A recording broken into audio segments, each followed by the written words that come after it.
Let me show in a parable to what extent our nature is enlightened or unenlightened.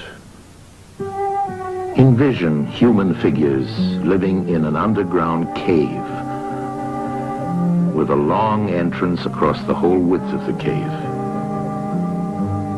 Here they have been from their childhood and have their legs and necks chained so that they cannot move and can only see before them, being prevented by the chains from turning their heads around. Above and behind them, a fire is blazing at a distance. They see only their own shadows, which the fire throws on the opposite wall of the cave. For how could they see anything but the shadows if they were never allowed to move their heads?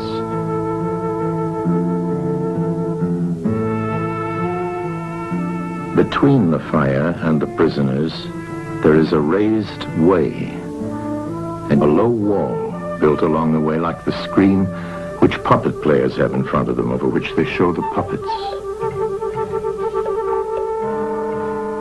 Do you see men passing along the wall, carrying all sorts of articles which they hold projected above the wall? Statues of men and animals made of wood and stone and various materials? Of the objects which are being carried in like manner, they would only see the shadows. And if they were able to converse with one another, would they not suppose that they were naming what was actually before them?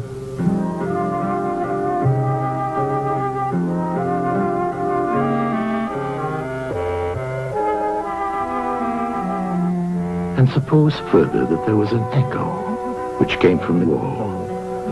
Would they not be sure to think when one of the passers-by spoke that the voice came from the passing shadows?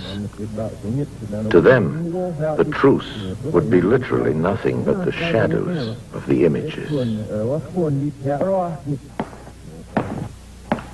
And now look again and see what will naturally follow if one of the prisoners is released.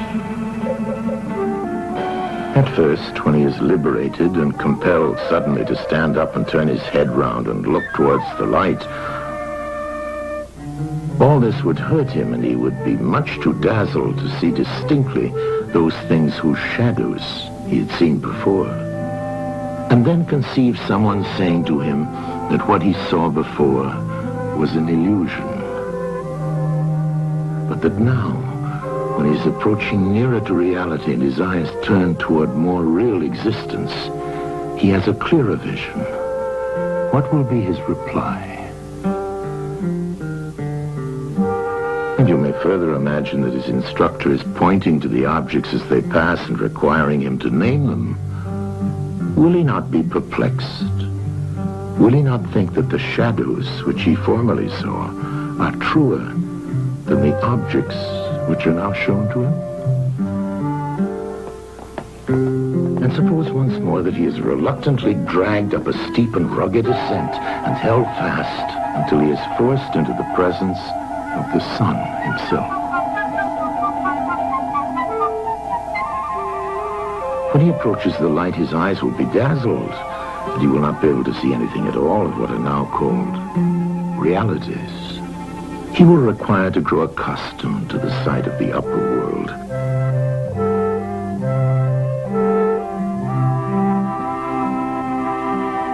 And first he will see the shadows best. Next, the reflections of objects in the water, and then the objects themselves. Then he will gaze upon the stars and the spangled heavens and the light of the moon. He will see the sky and the stars by night. Last of all, he will be able to see the sun, and not mere reflections of it in the water, but he will see the sun in its own proper place and not in another. And he will contemplate the sun as it is. Will he not then proceed to argue that it is the sun who gives the season and the years, and is the guardian of all that is in the visible world, and in a certain way the cause of all things which his fellows had been accustomed to behold. Clearly he would first see the sun, and then reason about it. And when he remembered his old habitation and what was the wisdom of the cave and his fellow prisoners, do you not suppose that he would bless himself for the change and pity them?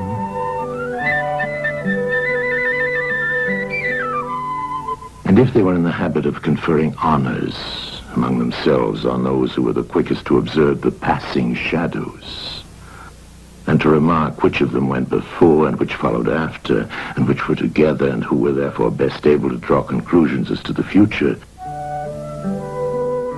do you think that he would care for such honors and glories, or envy the possessors of them? Would he not say with Homer, "Better to be the poor servant of a poor master, and to endure anything rather than think as they do and live after their manner"? Imagine once more such a one coming suddenly out of the sun to be replaced in his old situation. Would he not be certain to have his eyes full of darkness? And if there were a contest of measuring the shadows, and he had to compete with the prisoners who had never moved out of the den, while his sight was still weak, and before his eyes had become steady, wouldn't they all laugh at him and say he had spoiled his eyesight by going up there, and that it was better not to even think of ascending?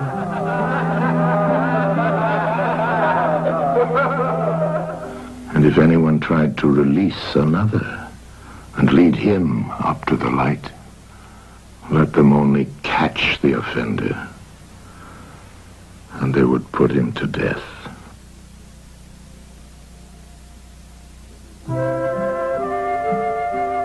It is the task of the enlightened not only to ascend to learning and to see the good, but to be willing to descend again to those prisoners and to share their troubles and their honors, whether they are worth having or not. And this they must do, even with the prospect of death. They shall give of their help to one another, wherever each class is able to help the community.